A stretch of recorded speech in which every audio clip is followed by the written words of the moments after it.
everybody, welcome back to Ray Jensen Radio Podcast. Thank you very much for tuning into the show today.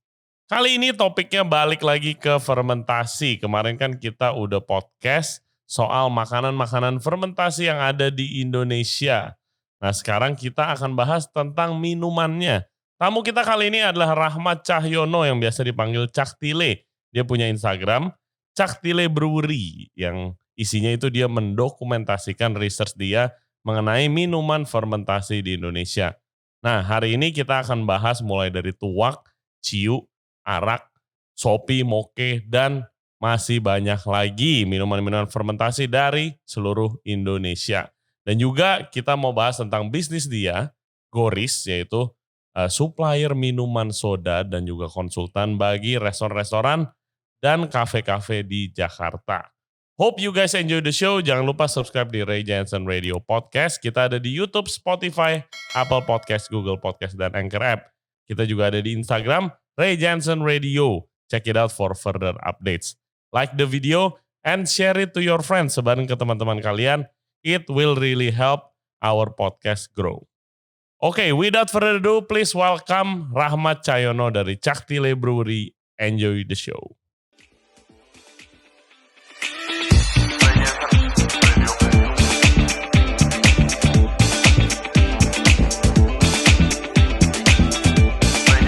Oke guys, welcome back to the show. Kita sudah ditemenin dengan Mas Rahmat Cahyono, biasa dipanggil Tile. Ya, dan benar. dia dari Cak Tile Brewery. Ini di depan kita udah ada macam-macam dari eksperimen dia nih.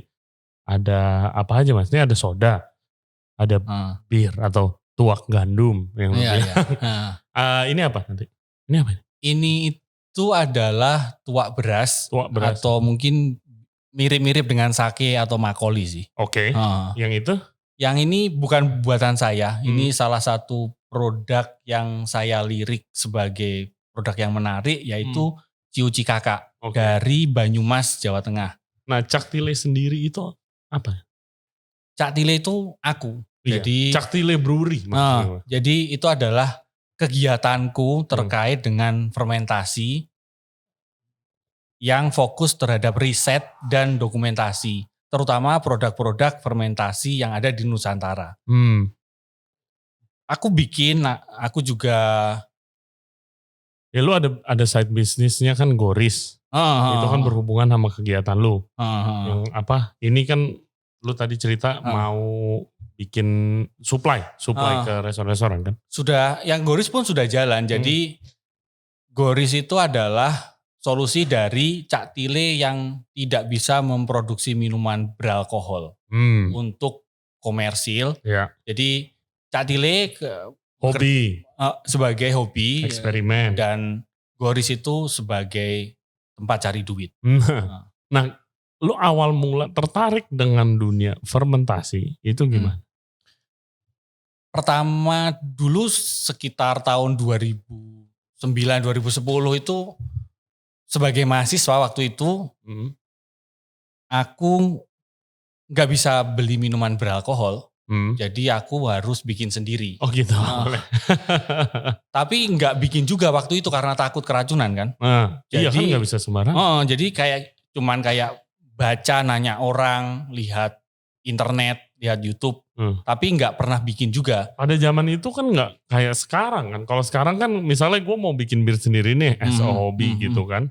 Mau nyoba, terus gue tinggal ngontak lu nanya kan. Kalau zaman dulu belajarnya dari mana? Dulu tuh ada blog, namanya Blog of Troy. Dan ada grup juga di YouTube. Di situ ada forum untuk ngobrol-ngobrol seputar minuman fermentasi. Dan aku ketemu seorang guru di situ yang ngajarin aku. Intinya tuh sederhana. Bagaimana kita membuat minuman fermentasi yang tidak meracuni aku gitu. Ya dari situ sekitar tahun 2013-2014 aku memberanikan diri untuk bikin sendiri. Setelah dapat metanol itu yang beracun bisa bikin kita sakit. Yang etanol itu gak apa-apa dikonsumsi, nanti dikencingin juga langsung. Apa yang lu bikin? Waktu pertama itu di forum yang paling gampang dibikin itu adalah, karena alkohol itu asalnya kan dari gula sebenarnya. Ya udah gula, dikasih ragi, kasih air, difermentasi jadi ragi, bakteri gitu kan. Bakterinya makan gulanya. Jadi alkohol. Jadi fermentasi itu sesederhana gula dipotong menjadi 4 bagian. Duanya alkohol, duanya CO2. Oke. Soda dan alkohol. Oke. Medianya air. Oke. Jadi itu pertama-tama bikin dulu kayak masih 1,5 liter atau 3 liter. Apa yang lo bikin? Gula dipanasin dengan air, ditunggu dingin, jadi ram berarti yang lo bikin? Enggak, tuak. Oh, tuak. Oke. Jadi sebenarnya paling gampang di Indonesia itu minuman dibagi menjadi 2. Minuman fermentasi itu jadi tuak, apapun sebenarnya namanya. Makanya tadi aku nyebut bir itu sebenarnya tuak gandum ya. Kalau di Indonesia disebutnya gitu. Harusnya tuak aja gitu. Kalau minuman difermentasi terus disuling jadinya arak. Oke. Ya mungkin di sono ada Sopi, ada Moke, ada Ciu, ada arak. Itu sebenarnya ya arak saja gitu. Bahkan harusnya vodka dan whisky ya jenisnya arak aja. Oke. Wow. Iya, tapi kan di Indonesia ada banyak macam-macam kan. Ya itu seperti bahasa saja kan. Kayak aku, gue, saya, ayam kan sebenarnya kan ya intinya aku kan. Perbedaan tempat jadi bahasanya beda. Nah terus lu mulai mendokumentasikan terus bikin Caktile Brewery ini Instagramnya itu dari mulai kapan? Mungkin 2014-2015 lah.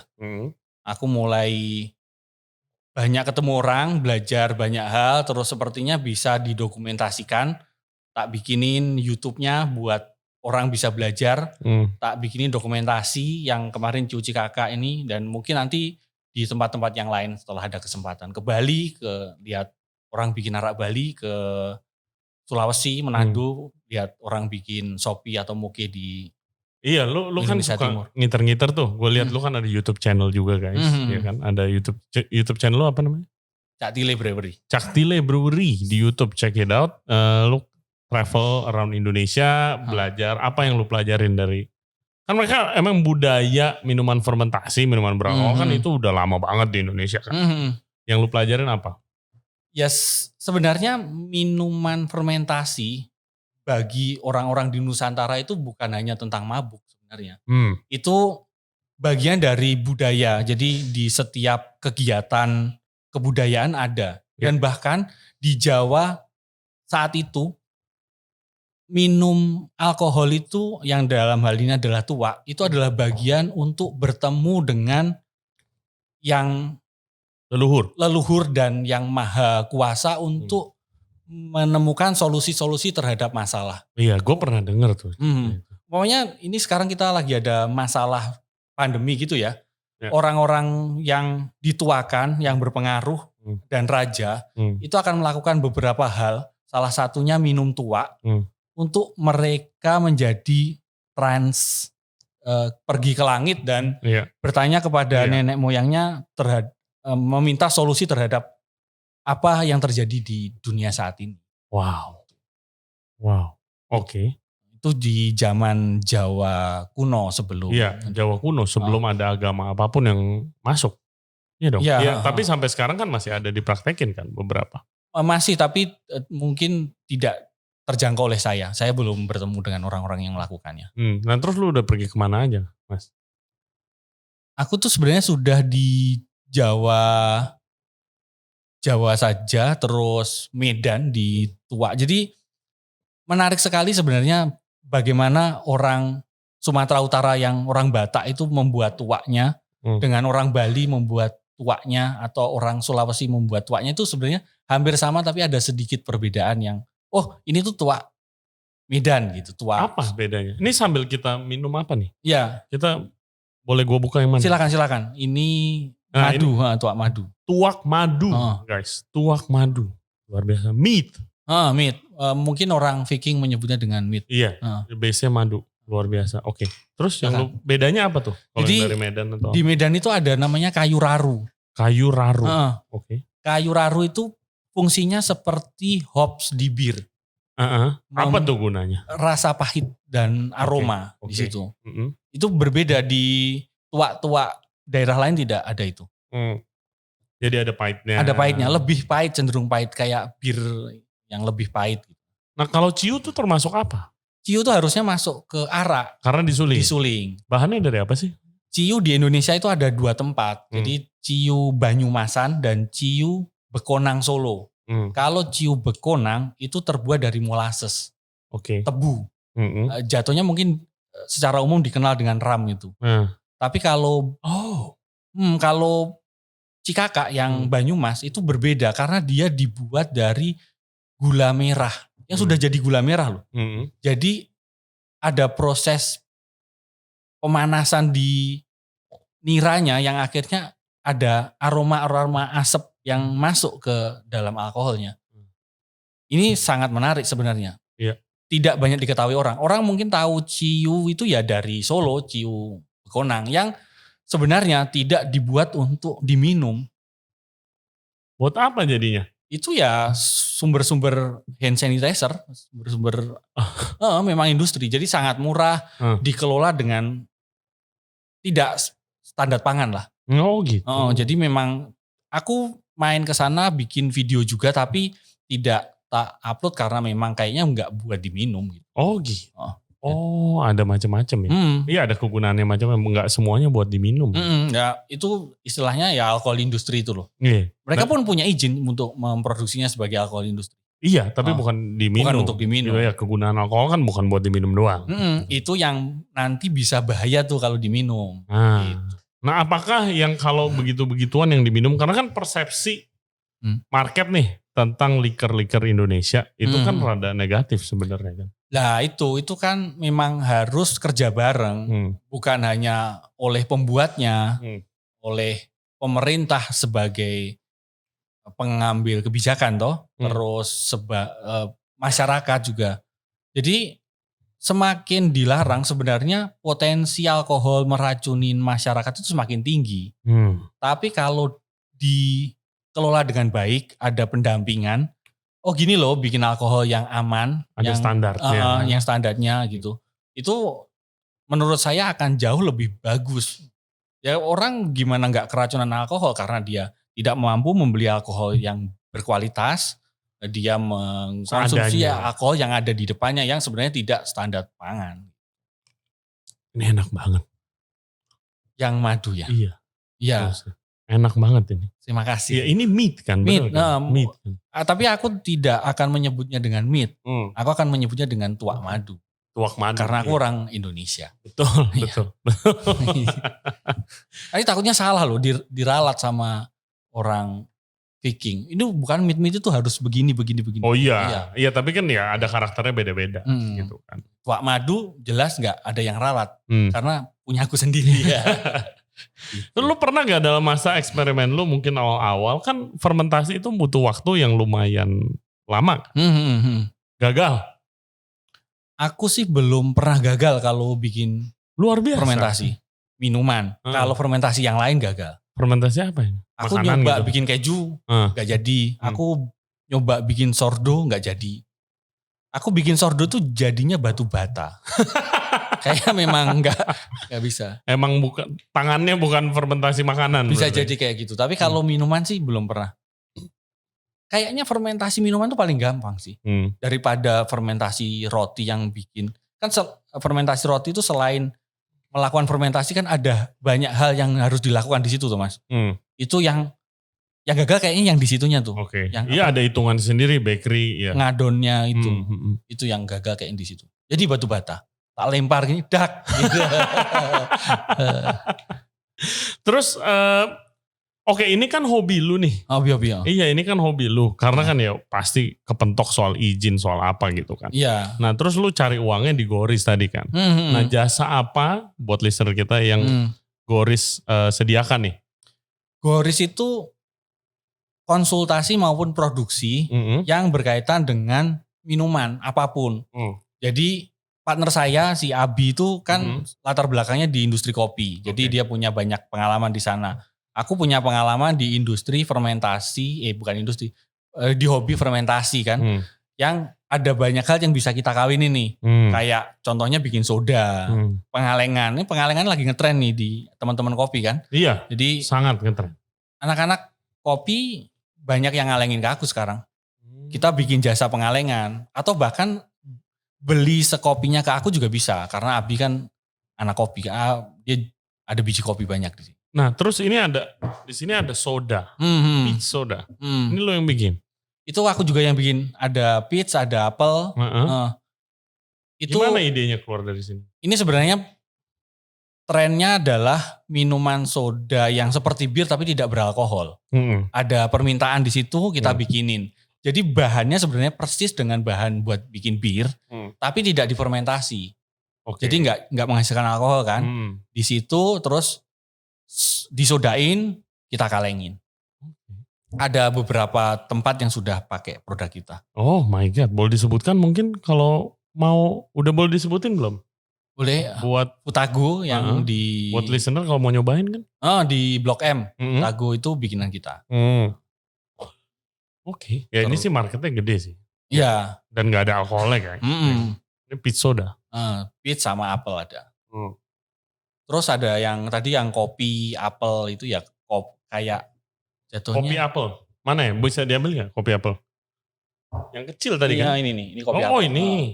Jadi itu kopi di cold brew terus dikasih jus apel. Aduh enak. Nah ini bikinannya Abi. Aku yang nyodain, dia yang masak. Ada nanas, ada apel. Ya ini ada marketnya, kita coba bikin yang tidak beralkohol, tidak melanggar.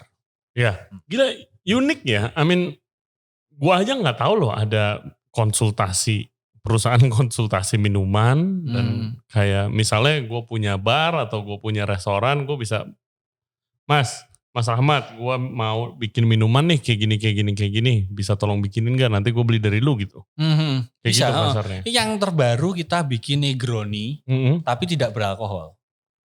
Wow. Itu pesanannya temen, jadi temen pingin Negroni itu enak, tapi kan sebenarnya Negroni enak banget. Bahannya kan lumayan mahal tuh dan beralkohol kan. Kita bikinin tuh, jadi kita pecah nih si Negroni bahannya apa. Ada gin, kita pecah nih ginnya pakai apa, yang penggantinya si vermouthnya pakai apa, terus si Camparinya pakai apa. Masih dalam proses riset. Belum, sudah mendekati, arahnya sudah benar tapi belum ke sana. Itu kalau udah ada pasti pecah banget Negroni tanpa alkohol. Nanti dikirim ke sini. Buat dicobain. Warnanya sudah dapat warnanya. Oh warnanya merah-merah gitu udah. Pahitnya Campari kita pakai. Karena menurutku Campari itu bukan produk dari Eropa. Karena bahan-bahan itu sebenarnya ada di Indonesia semua loh. Hah? Masa? Coba jelaskan. Aroma Campari itu apa? Itu kalau menurutku sih ada di Indonesia. Rempah-rempah Indonesia itu. Oh gitu. Oke. Iya itu. Bisa yang susah kan kalau koktail itu pakai bitter. Nah bitter. Nah itu yang susah bukan sih? Indonesia itu bitternya ada puluhan. Banyak sekali. Kalau gede di Jawa kita tahu jamu pahitan. Brotowali. Terus. Ya akar-akaran itu pahit. Si Angostura. Biasanya kan kalau bitter mereknya Angostura. Ya sebenarnya kayaknya sama-sama Campari deh bahannya kan. Akar-akaran juga. Itu akar-akar di Indonesia itu banyak substitusinya buat pahit saja. Yang tua Medan ada kayu raru itu kan pahit juga. Ya kita. Oh jadi bisa disubstitusi. Kejar pahit yang ke situ dengan aroma ke situ. Oke.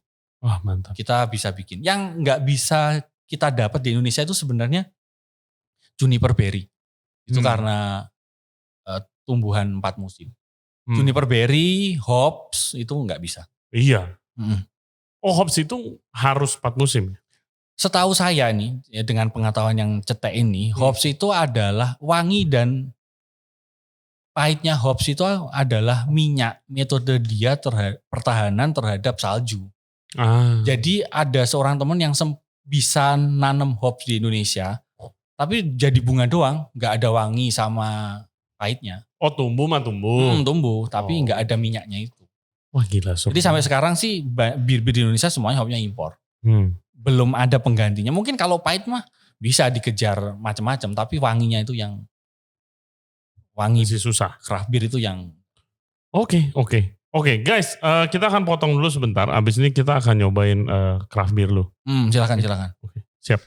Oke Mas Tile silakan dibuka mungkin ini tuak gandumnya. Ini hal yang baru saya pelajarin. Jadi belakangan ini kan craft beer datang ke Indonesia. Saya baru belajar. Bukan bikin bir tapi bikin tuak gandum. Oke. Ya. Ini tuak gandum putih. Isinya air, gandum, ragi dan hops. Oke. Warnanya cenderung kuning keemasan. Nah, prosesnya sendiri kalau mau bikin bir itu berapa lama sih? Bikin bir itu ya masak sehari, fermentasi 7 hari, nanti dikalengin atau dibotolin di ujung hari, ya 10 hari lah Mas. Tapi lu bilang mestinya kalau orang mau bilang craft beer itu raginya harus hidup. Aku pernah dengar kayak gitu. Jadi istilahnya unpasteurisasi. Iya. Itu. Tidak dipasteurisasi. Gitu kan. Jadi raginya masih hidup. Masih hidup. Itu seperti wine yang tidak di natural wine yang tidak dimatiin. Oke. Lalu yang satu lagi apa? Yang satu lagi ini bir hitam. Saya kasih vanila, kopi, dan coklat. Biar kayak tiramisu. Tuh. Makanya lu namain biramisu. Ala-ala aja Mas ini Mas. Apa yang membuat birnya hitam? Jadi sebenarnya gandum itu diperlakukan hampir seperti kopi Mas. Di roast? Di roast yang gosong itu jadi hitam. Kalau ngerosnya tengah-tengah jadi medium. Kalau dibawahin lagi ya jadi light gitu. Nah kalau ini hitungannya apa? Apa Pilsner, Lager gitu ada hitungannya gak sih? Bir itu secara garis besar dibagi menjadi 2 Mas. Lager sama ale. Sama ale? Bedanya apa? Istilahnya fermentasi suhu ruangan dan fermentasi suhu dingin. Oke. Bir-bir di Indonesia yang ada di pasar itu kebanyakan lager. Karena dibawa oleh Belanda kan dulu. Iya. Nah itu fermentasi di suhu dingin. Oke. Kalau craft beer yang belakangan masuk ke Indonesia itu difermentasi di suhu yang lebih hangat. Hasilnya lebih cepat, karakternya kuat. Iya, karakternya kuat. Beda-beda rasanya tuh ketara banget. Ketara banget. Nah itu ale. Kalau lager itu yang crispy, ringan, seger gitu. Yang tipis-tipis ya itu lager. Nah itu yang cocok sama market Indo biasanya itu kan. Kayaknya ringan.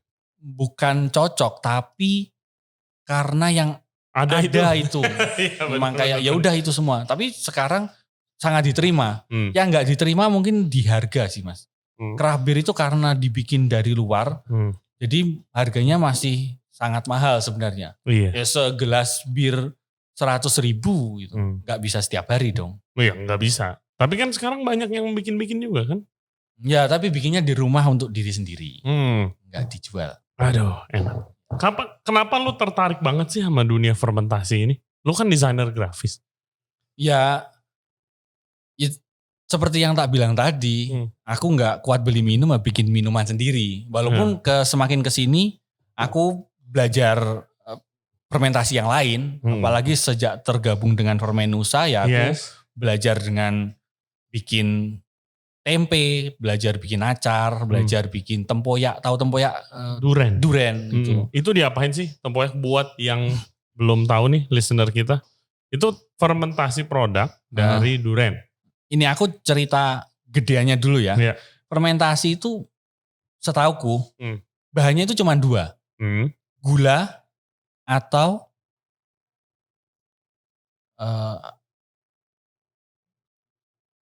bukan. Namanya adalah protein. Nah, jadi kalau protein difermentasi jadi umami. Kalau gula difermentasi menjadi cuka atau alkohol. Udah fermentasi apapun, mesti dasarnya ke situ. Jadi kalau protein difermentasi jadi umami, makanya contoh terasi, jadi gurih. Nah, Yes, miso, jadi gurih. Yes. Kalau tempoyak juga. Tempoyak durian itu salah satu buah yang banyak proteinnya saya kira. Oke. Jadi di situ selain menghasilkan asam karena gulanya dijadiin cuka, ada gulanya. di situ ada gurihnya juga. Oke. Yang kayaknya buah yang banyak proteinnya itu alpukat sama durian. Itu jadi umaminya. Tempoyak tuh dari daerah mana sih? Tempoyak itu sebenarnya makanan khas dari daerah-daerah penghasil durian. Oke. Yang di Indonesia kebanyakan Sumatera sama Kalimantan. Aku punya pengalaman di Bengkulu yang tempoyaknya enak-enak banget. Itu seperti orang Jawa Timur menggunakan terasi sebenarnya. Oh dipergunakannya untuk itu? Umami bom. Gitu. Untuk umami gitu. Oh wow, tapi ada asamnya juga gitu. Ada asamnya, bedanya itu. Gue belum pernah nyobain tempoyak gue. Nanti main ke Goris kita masakin tempoyak. Ya. harus bikin konten di Goris. Bisa. Oke. Terus lu kan guys, kita kan belum lama upload juga sama Kang Harnas, Permenusa. Nah lu wakil. Ya itu, jadi ada 9 orang yang bikin Permenusa, foundernya, salah satunya saya. Ada posisi yang masih kosong dan ada 1 orang yang masih gak ngapa-ngapain. Ya udah aku disuruh mewakilin Pak Bambang. Apa sih aktivasinya Permenusa? Permenusa itu adalah kolektif yang sekarang berbentuk koperasi yang kerjanya adalah melakukan pendampingan terhadap makers atau petani-petani produk fermentasi. Jadi kita lakukan pendampingan di Bali ke pengrajin-pengrajin arak, membantu mereka menghasilkan produk yang lebih bagus, yang lebih berstandar. Membantu mereka membikinkan media kalau dibutuhkan, branding, buat lebih branding, branding, lebih terus dikenal, pemasaran dibawa ke Jakarta, dilakukan pameran, lebih ke situ. Kayak tempe, kita bareng sama Tempe Movement, terus kecap di Indonesia itu unik banget kecap sebenarnya, itu sangat menarik. Kecap Indonesia itu unik karena satu-satunya tempat di dunia yang menghasilkan kecap manis itu hanya Indonesia. Betul. Ya itu kurang kita ramekan sebenarnya. Kita taunya kecap-kecap nasional kan, yang brand-brand gede. Tapi sebenarnya di sono itu di pelosok-pelosok itu ada kecap-kecap unik yang rasanya itu beda di setiap tempat. Gue juga baru tahu karena ada salah satu yang gue undang. Nggak tahu lo kenal, namanya Kang Seto. Nur Seto. Dia kan kolektor kecap tuh. Dan baru mulai dia. Dia bilang dia cerita dia ketemu banyak banget kolektor kecap. Gitu loh, dia karena sebanyak itu kecap manis, budaya kecap manis tuh udah. Tadi pagi aku chatting DM-an sih sama dia. Oh iya. Kita sering ngobrol. Sesama peminat fermentasi. Iya, ternyata banyak juga ya peminatnya. Kalau marketnya sendiri gimana? Ya kalau kan kebanyakan kecap of course ada marketnya. Bir of course marketnya gede banget gitu kan. Terasi banyak dipakai, tempe apalagi. Tapi kan orang banyak yang gak tahu itu produk fermentasi sebenarnya ya kan? Ya karena bagi mereka ya taunya enak aja, itu mau diapain juga terserah. Ya, tapi semakin kesini konsumen kan semakin pinter. Ada produk ini baik untuk lingkungan apa enggak, baik untuk badan dia atau enggak. Ya di situ yang mungkin nanti bisa kita sosialisasikan sebagai Permenusa. Jadi tempe itu loh membantu petani-petani gitu. Tempoyak atau produk fermentasi lainnya itu bisa menampung produk-produk yang melimpah di panen raya. Pokoknya Kediri ini lagi musim tomat gitu kan, melimpah. Harga murah, petani harganya anjlok kan. Nah itu harusnya fermentasi datang sebagai solusi mengawetkan produk-produk mereka yang melimpah untuk disimpan. Kan kalau fermentasi nambah usia tuh. Iya, preservasi. Dijadiin produk apa lagi yang bisa dijual gitu. Itu yang mungkin belum kita sampaikan ke teman-teman. Ya pelan-pelan Mas. Namanya bisa diapain aja. Anggap tomat gitu. Sesederhana saus tomat yang enak, yang bener ya. Kan ya tomat difermentasi harusnya. Iya mestinya. Kalau zaman dulu tomatnya fermentasi dulu. Mungkin di Eropa masih pakai itu sih. Si pokoknya jamur digarumin, dijadiin garum. Iya, jadi mushroom, ya garum gitu ya. Garum itu adalah semacam ya kecap, kayak kecap ya. Kalau orang Indonesia taunya, kan orang Indonesia nggak tahu garum. Ya tauco lah, tauco. Produk fermentasi yang umurnya panjang, rasanya lebih enak gitu. Jangan salah, sekarang tempe itu jadi menunya restoran Michelin bintang 3 di Eropa sono. Oh kan? Iya, tempe tuh gila banget. Ya berarti hanya masalah waktu nanti tua itu menjadi barang yang digemari orang-orang di Eropa. Amin. Sana. Tapi sayangnya ya kalau tempe nih, saya lihatnya. Kalau ini sempat ngomongin juga sama Kang Harnas kemarin. Kalau kimchi, orang udah tahu ini produknya Korea. Gitu. Kalau tempenya mah udah ngebum. Tapi nggak ada yang tahu asalnya itu di Indonesia. Lah itu memang harus kerja bareng Mas. Jadi industri kreatif umpamanya film atau televisi ngangkat juga dong. Pemerintah melakukan pendampingan. Ya kalau pengusaha tempe atau pengrajin tempe ya udah bikin aja dijual, besok belanja lagi bikin lagi. Mereka nggak mikir ke situ. Yang skalanya gede ya dipikir oleh orang yang punya wewenang lebih gede. Pengrajin tempe mah nggak bakal mikir itu tuh. Iya. Tapi ngerti kan maksud saya kan. Yang nih 3 Michelin star ini dia nyajin tempe nih. Tapi mungkin dia nggak tahu kali tempe itu aslinya dari Indonesia. Harusnya tahu sih. Ya kalau yang 3 Michelin star begitu. Gitu. Konsumennya mungkin yang gak tahu ya. Iya konsumennya. Tapi bedanya kalau sama kimchi gitu kan mereka langsung tahu oh ini makanan Korea. Gitu loh. Ya missing linknya tuh di situ menurut saya. Mungkin diawali semua brand gede itu dicintai dulu di negaranya Mas baru gede di luar sono. Iya betul. Kalau tempenya di sini dianggap sebagai produk tempe yang cemen ya nggak bakal kamu jadi gede konotasinya kan kayak ya tempe lu gitu. Jack Daniel bisa gede di dunia, di Indonesia disenengin orang ya karena orang Amerika bangga dengan Jack Daniel tuh. Ya wine Eropa, Italia dan Perancis, orang Perancis ya bangga hanya mau minum wine bikinan kampungnya gitu. Ya kita mesti seneng dulu dengan produk-produk itu baru ngomongin di sono-sono gampang. Iya harus diterima dulu dengan masyarakat di negaranya. Jangan jadi jargon doang yang konsumsi produk-produk Indonesia ya benar-benar dicintai. Enak kok, enak.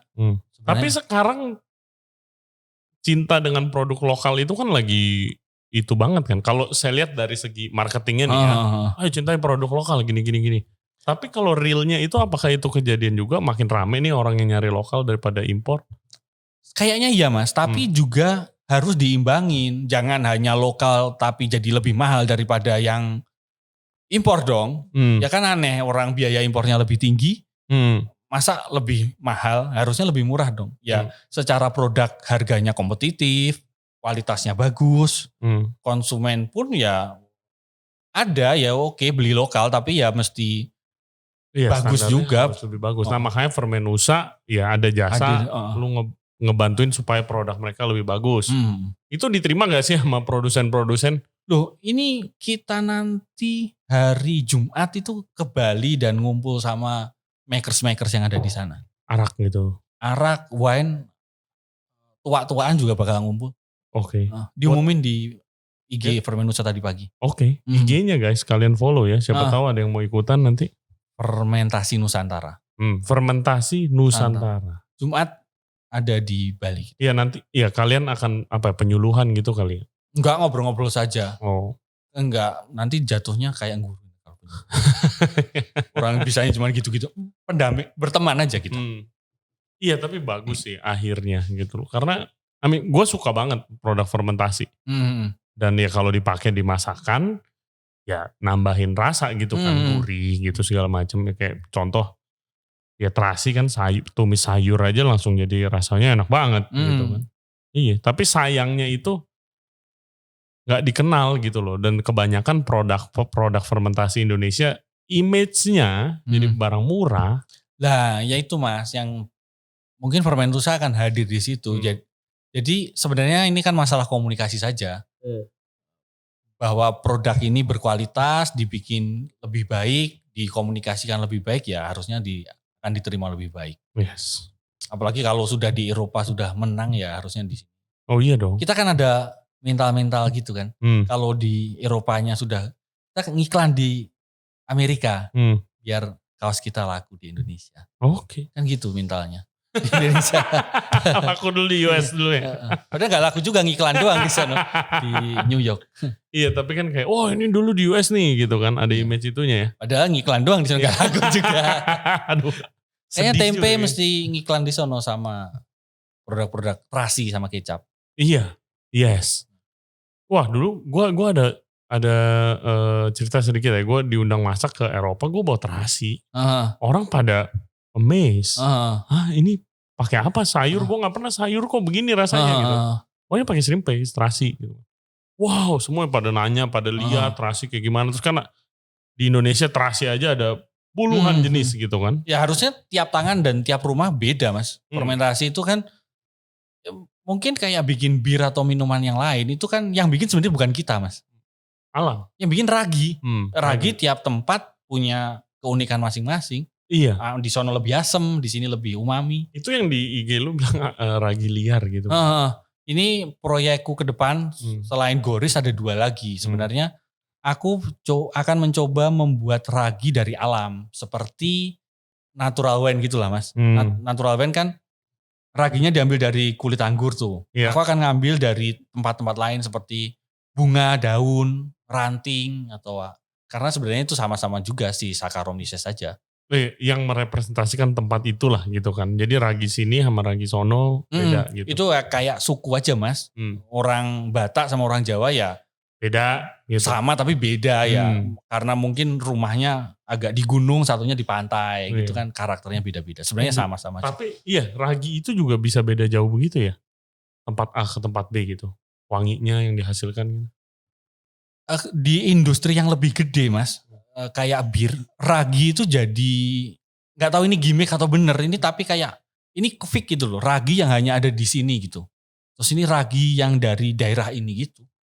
Wow, itu kayak kalau di Jepang kayak koji sini, koji sono. Iya betul. Gitu. Koji sini hasilnya begini, makanya misonya rasanya begini, koji dari kota ini begini gitu kan. Walaupun sebenarnya kalau ditarik ke sini itu jatuhnya ragi yang sama digunakan untuk bikin tempe maupun kecap maupun tape sebenarnya. Ragi yang sama. Oh sama? Itu sama. Ya Aspergillus. Jadi ragi itu ada yang merubah karbohidrat menjadi gula. Ada yang merubah gula menjadi alkohol. Ada yang merubah gula menjadi cuka. Ada yang merubah protein jadi umami. Udah itu aja bedanya itu. Kalau ragi yang merubah gula menjadi alkohol, dia tidak membutuhkan oksigen. Makanya fermentasinya tertutup istilahnya. Iya, makanya nggak boleh kena oksigen. Anaerobik. Kalau ragi-ragi yang penghasil cuka itu membutuhkan oksigen untuk hidup. Makanya kayak bikin kombucha di atasnya cuma dikasih kain tuh, biar oksigennya tetap masuk. Jadi nanti ragi penghasil cukanya dominan, ragi penghasil alkoholnya kalah. Kalau yang airlock pakai yang anaerobik, ragi penghasil cukanya kalah, ragi penghasil alkoholnya jadi dominan. Karena sebenarnya itu warganya itu ada semua di dalam. Wah gokil ya main fermentasi ya. Terus kayak gue baru balik dari Bandung kemarin itu. Terus di Bandung ada yang mulai restoran-restoran tuh bikin kombucha sendiri. Berarti itu membuktikan marketnya udah siap lah untuk nyobain makanan-makanan fermentasi gitu lah. Entah kombucha masuknya pengen nyobain kombucha itu dia lihat orang Jakarta atau orang luar negeri, oke kombucha keren. Tapi seenggaknya udah diterima produk fermentasi. Ini sebenarnya bukan hanya tren Indonesia, bahkan kan dunia mas. Noma dan kawan-kawan, terus Locavor, itu kan ya fermentasi itu sesuatu yang unik, yang enak, yang ya memang hari ini tuh harinya fermentasi memang. Iya dan sesuatu yang kalau di Indonesia itu ya original dan gampang. Saya dulu pernah kerja di Noma. Itu mau bikin fermentasi setengah mati dia. Kulkasnya khusus gitu kan. Mau bikin jamur itu setengah mati teknologi yang dia pakai. Investasi yang mereka keluarkan buat bikin produk fermentasi itu setengah mati. Kalau di sini kan enggak sebenarnya. Negara tropis itu ya udah kamu itu tinggal aja. Tempe ya bahkan sesuatu kayak buah gitu. Kita bungkus gak usah dikasih ragi ya ke ferment dia. Iya. Iya. Udara kita kaya akan ragi-ragi itu sebenarnya. Kayak kita bikin tempe ya di suhu ruangan. Kalau temanku yang di Eropa bikin tempe dia mesti menghangatkan ruangannya itu. Iya. Karena sebenarnya salah satu kunci lagi selain air, fermentasi itu ada di suhu mas. Jadi kalau panas itu dia mati, terlalu panas. Kalau terlalu dingin dia tidur. Jadi mesti dijaga tuh suhunya. Nah ini kalau mau buat listener kita nih yang mau nyoba-nyoba fermentasi entah makanan atau minuman, lu ada saran gak nih? Kayaknya lihat di Fermenusa itu, fermentasi Nusantara, itu ada banyak makers yang pernah diundang di Instagramnya Kang Harnas.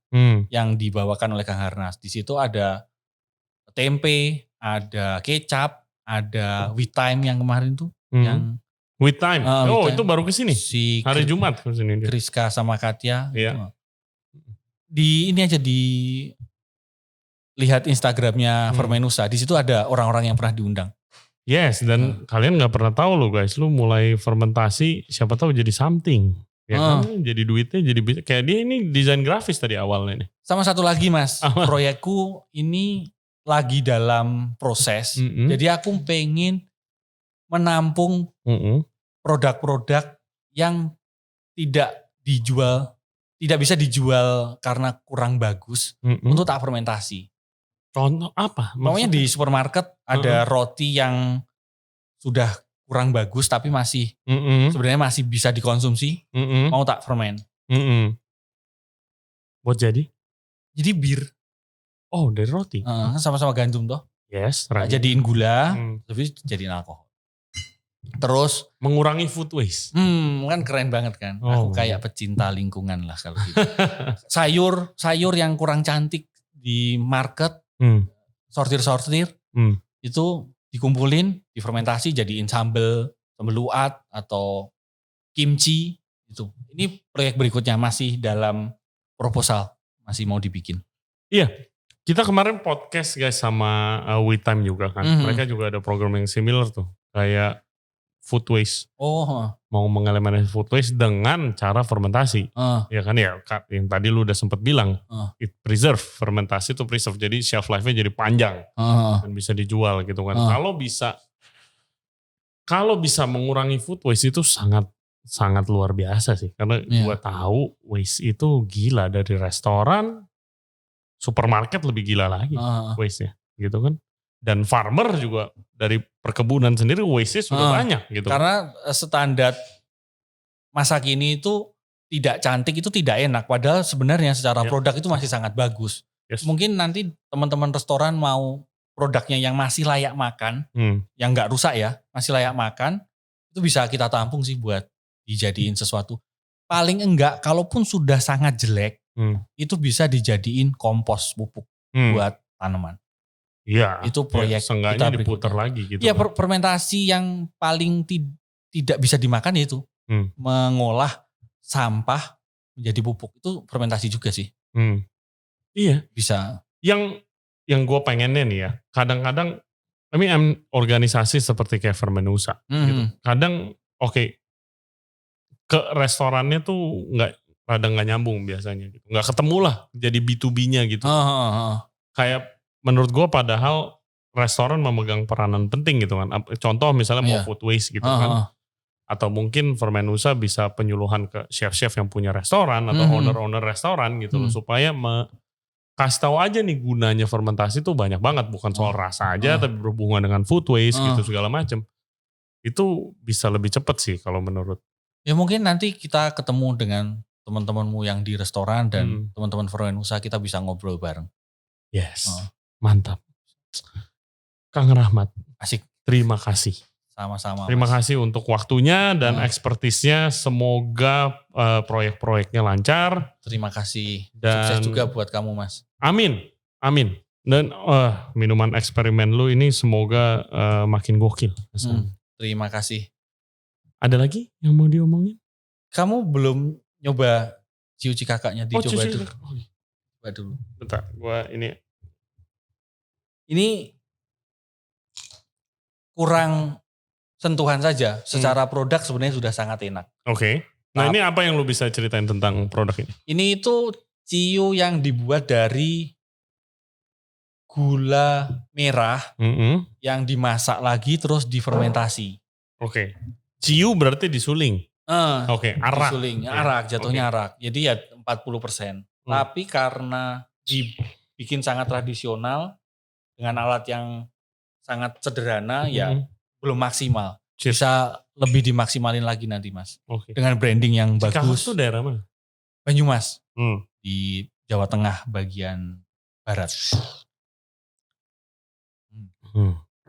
It's nice. Ini tak tambahin vanila. Iya ada wanginya. Nah, iya potensinya ini itu apa? Ini bisa menjadi vodkanya orang Rusia. Menjadi Jack Daniel-nya orang Amerika. Menjadi sakenya orang Jepang. Menjadi makolinya orang Korea. Jadi ya ini kebanggaan kita. Kita itu punya produk yang dapat mewakili kita di persaingan dunia ini. Kitanya aja yang gak melihatnya. Iya. Sangat unik Mas. Karena produk-produk alkohol berasal dari palem-paleman. Itu mesti ada asemnya. Itu tidak kamu temuin di sono. Asemnya yang bukan asam cuka ya. Asam-asam minuman beralkohol lah. Itu tidak kamu temuin loh di mana-mana. Kamu nyoba ram, kamu nyoba vodka, nyoba lu mau asam ya paling wine. Tapi ada, beda kan asemnya beda. Asemnya sepet, lebih ke sepet. Tapi Indonesia punya, ya kita punya sumber daya yang melimpah lah si nira itu. Oh sangat. Ya itu selama ini kita produksi sebagai gula merah. Yang kalau satu pohon menghasilkan 10 kilo gula merah berharga katakanlah 100.000. Kalau dijadiin minuman beralkohol dengan branding dan diekspor ke Eropa. Sudah pernah dengar yang arak Batavia? Yang sampai sekarang masih ada. Arak Batavia? Apa itu? Arak dari Indonesia dijual di Belanda dan di Perancis. Di branding sebagai produk kebanggaan Nusantara. Tapi sampai sekarang nggak tahu itu diproduksi di mana. What? Produksinya di mana? Di Indo? Belum ada yang tahu. Di Indo harusnya. Iya, mestinya di Indo tapi it's a mystery. Mystery. Itu abad berapa itu? Apa? Tahun berapa? Abad 18. 18. Sejak abad 18. Masih ada sampai sekarang, masih dijual di Eropa, tapi di Indonesianya nggak tahu dibikin di mana. What? Jadi ada arak dijualnya di Eropa? Namanya Batavia? Arak Batavia. Tapi nggak tahu nih dari mana gitu di Indonesia. Okay. Ya mungkin akunya yang kurang main jauh. Iya. Bisa jadi. Tapi lu udah pernah coba? Belum kan nggak dijual di Indonesia juga? Oh iya nggak dijual. Gue cuma pernah di Eropa itu di setiap bar ada minuman liker namanya itu pisang Ambon. Pisang Ambon namanya pisang Ambon ada pisangnya. Tapi gue nggak pernah lihat juga itu di Indonesia.